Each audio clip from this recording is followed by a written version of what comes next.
যারা বলো না, একটু আগে একটা কাহিনী পড়ে আসলাম। পাকিস্তানের একটা মেয়ে, তার হার্ট ইয়ে নষ্ট হয়ে গেছে।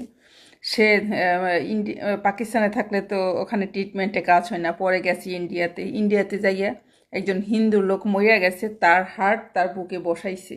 35 লক্ষ টাকা খরচ হয়েছে। সে যখন পাকিস্তানের মানুষ জানতে পারছে, তারা তার উপর করে ওরা দোজকি, ওরা দোজকে যাবে। তাছাড়া একটা পাকিস্তানি মুসলিম মেয়ের হার্ট হার্ট বসানো, হিন্দু লোকের, একটা হিন্দু লোক তার হার্ট বসানো বুকে পাকিস্তানে ট্রিটমেন্ট করছে। তার মানে ওরা পুরা ফ্যামিলি দোজকি। কতটা থার্ড ক্লাস মেন্টালিটি হইলে এই কথা কইতে পারে মুসলিমরা? চিন্তা করো, এই মানসিকতা কেমন আসলে।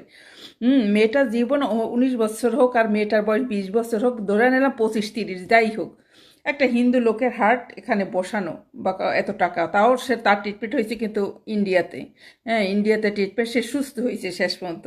কিন্তু এই যে আর ফ্যামিলির, পাকিস্তানের যে নাগরিক, তারা কয় এগুলা গুনা, ওর সুরা ফ্যামিলি দোজকে যাবে, তাই হিন্দু লোকের হাত বসানো ঠিক হয় নাই, ওর থেকে মৃত্যু ভালো। চিন্তা করো কত জঘন্য এদের মন মানসিকতা। মুসলিম ধর্মের মানে মহিলা বা এরা অনেকে বলে আমরা শান্তি বা আমরা অগ্রাধিকার, আসলে না। এই ধর্মের মহিলারা সত্যি নির্যাতিত। নিজেরা নির্যাতনা কইলেই হবে মোরা সম্মান। তোকে তো দাসী বান্দি কইলে তোকে বেটারা 5টা বিয়ে করতে পারে, কিন্তু বেটারা করে না। বেটারা 5টা 10টা মাগি ঠাপাই